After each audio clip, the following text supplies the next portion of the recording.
Bonjour, cher Valéran, merci de ta présence. Mesdames, messieurs, militants, adhérents, sympathisants, cadres et élus des Hauts-de-Seine, merci pour votre présence. Et cadres et élus de Suresnes également, merci pour votre accueil. Je suis, vous vous en doutez bien, avec émotion, content d'être ici parmi vous. Et c'est pour moi un immense plaisir que j'ai dans ce département comme tâche, comme mission, d'avoir été choisi par Marine Le Pen et Valéran de Saint-Just pour me confier la tête de liste pour les élections régionales des 6 et 13 décembre prochains. Comme tous les discours ont un petit commencement, je vais commencer donc avec mon premier devoir, celui de me présenter à vous, parce que certains d'entre vous ne me connaissent pas encore. Mon histoire dans le Hauts-de-Seine est double. Non seulement j'ai effectué une partie de mes études, il y a maintenant quelques années, mais j'ai aussi sillonné notre département dans le cadre de mes activités professionnelles. Durant 25 ans, j'ai en effet exercé des fonctions de direction opérationnelle dans le domaine des produits de grande consommation, notamment dans un certain nombre d'entreprises de renommée internationale, notamment L'Oréal, chez qui il y a encore quelques jours, j'occupais la fonction de directeur commercial. Et le monde de l'entreprise ne fut pas mon seul engagement, puisque j'ai rejoint en effet le Front National en 1983, donc je fais partie de ces gens qui ont connu l'histoire du Front National, la traversée du désert du Front National et puis aussi des grands moments de succès. Et je milite pour nos couleurs donc depuis maintenant plus de 30 ans.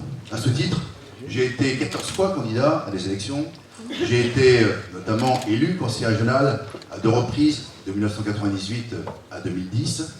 Et cofondateur et président de Génération Le Pen, j'ai eu l'honneur de siéger au bureau politique du Front National jusqu'en 2010. C'est en m'appuyant sur cette double expérience, à la fois l'expérience du monde de l'entreprise, du monde du travail, du monde aussi du secteur privé, mais aussi du combat politique que j'ai l'honneur aujourd'hui d'être votre porte-drapeau. Et le drapeau, parlons-en, dans une période où, vous le savez, il est bafoué, vous le savez, il est traîné dans la boue. Nous étions d'ailleurs hier avec Valéran, avec certaines têtes de liste, avec notre ami Axel, sur la tombe du lieutenant Charles Péguy, symbole par excellence de l'héroïsme français, héros méconnu, héros oublié, qui doit aujourd'hui se retourner dans sa tombe. Car nous ne nous trompons pas, chers amis, notre pays est confronté, vous le savez, à des dangers multiples, à des dangers sans précédent. En effet, la submersion migratoire que nous subissons actuellement est un danger réel, est un danger immédiat pour notre identité. Les Hauts-de-Seine n'y échapperont pas. C'est déjà le cas avec l'arrivée d'un certain nombre de clandestins que nous avons, vous le savez, pour nous amadouer et pour mieux nous tromper, baptisés, requalifiés de migrants. Mais le Conseil général a annoncé il y a quelques jours l'arrivée de 410 migrants dans notre département. C'est le premier signe. Le deuxième signe, c'est une anecdote que je vous raconte, que vous avez peut-être lu ou entendu il y a quelques jours. L'université de Nanterre a également déroulé le tapis rouge pour ces migrants en annonçant qu'ils bénéficieront d'un régime particulier et préférentiel, notamment l'exonération des frais d'inscription. Tout ceci est bien sûr, vous le savez, scandaleux. M. Devedjian s'est fait un plaisir d'annoncer fièrement l'accueil de ces migrants. Ce sera bien sûr un des points et un des arguments de notre combat politique. À ces dangers fondamentaux, je rajouterai l'économie, qui, vous le savez, dans le département, qui est un bastion de l'UMP, mais où les problèmes économiques sont pluriels, d'une France en perte de vitesse. Ici, chers amis, la panne ne va pas empêcher de porter ma voix haut et fort, et dans ce département dont je connais le dynamisme, le savoir-faire, dont je connais aussi le potentiel, car je rappelle, et c'est peu connu, mais je rappelle que le département a un PIB qui est supérieur à la Grèce. Alors, vous allez me dire, la Grèce, probablement le mauvais exemple, ça n'est pas une référence, mais souhaitons en effet que les dictateurs de Bruxelles ne nous réservent pas le même sort. Je pense en revanche particulièrement aux acteurs économiques, aux chefs d'entreprise, aux chefs de PME, de TPE, aux acteurs indépendants, aux travailleurs indépendants. Nous savons combien leur situation est difficile, nous savons combien leur situation est même précaire, et dans ce tissu économique particulièrement actif, nous avons un rôle important, nous, Front National, c'est bien sûr de les défendre. Et nous avons été toujours la formation, la principale formation, si ce n'est la seule formation politique, à les soutenir dans leur combat, car nous savons que la bureaucratie, nous savons que l'officialisme sont notamment 2 mots qui aujourd'hui les empêchent de continuer leur ascension, leur expansion et leur développement. Alors voilà, chers amis, les raisons pour lesquelles partout dans le pays, mais aussi dans les Hauts-de-Seine, le Front National est porteur d'une très grande espérance.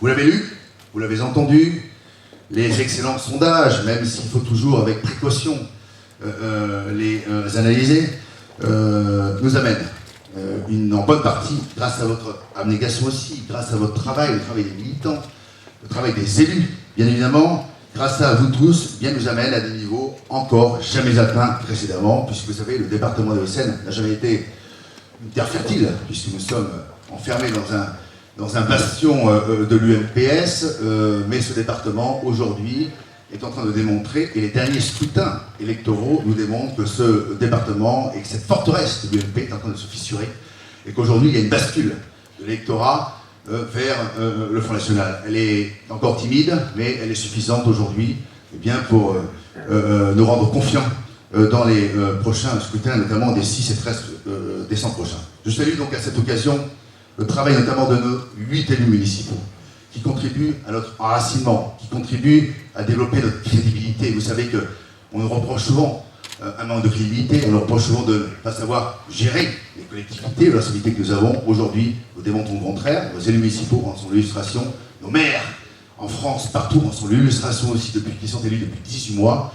Et je crois que demain, nous aussi, dans les conseils régionaux, et j'espère, je souhaite que certains de ces conseils régionaux tombent dans les mains du Front National, nous démontrerons que nous avons la capacité de gérer une grande collectivité. Le Nord-Pas-de-Calais, avec Marine, 6 millions d'habitants, vous vous rendez compte, ce sera notre laboratoire, l'un de nos laboratoires, parce que nous avons confiance en l'Alsace, en Languedoc-Roussillon et en PACA, là aussi, de remporter la mise. Nous, dans notre région, cher Valorant, j'espère que tu vas réussir à constituer un joli groupe. Tu as déjà de beaux candidats, de bons candidats, mais si nous arrivons à constituer un groupe de 25 ou 30 personnes, je suis sûr que nous saurons incarner l'opposition et que nous saurons tout simplement nous opposer, dénoncer et proposer de bonnes idées dans les commissions dans lesquelles nous siégeons. Alors, je salue tous ces élus municipaux et je veux aujourd'hui même les citer. Laurent Salle, vous l'avez vu tout à l'heure, et Nicole Hervé, élu de Suresnes, et là aussi, quel combat, quel travail, quel acharnement, et quelle confiance surtout dans nos idées pour avoir enfin obtenu le succès municipal. Et on sait que ce sont des scrutins qui sont toujours difficiles, car ils privilégient souvent d'ailleurs les notabilités locales. À Courbevoie, Floriane Degnaud qui arrive et se fait attendre, et Richard Croche, 2 élus municipaux aussi vaillants. À Essino-Hino, alors Malher, élu depuis donc quelques mois, Châtillon, Damien Yvna, à Villeneuve-la-Garenne, Tomianou, et Antony, François Meunier, notre dernier arrivé, un ralliement tout frais. Il y a quelques mois, François était élu sous d'autres couleurs. Il a décidé de quitter les couleurs qui lui avaient permis d'être élu pour rejoindre le Front National, le seul mouvement capable de rejoindre la sécurité.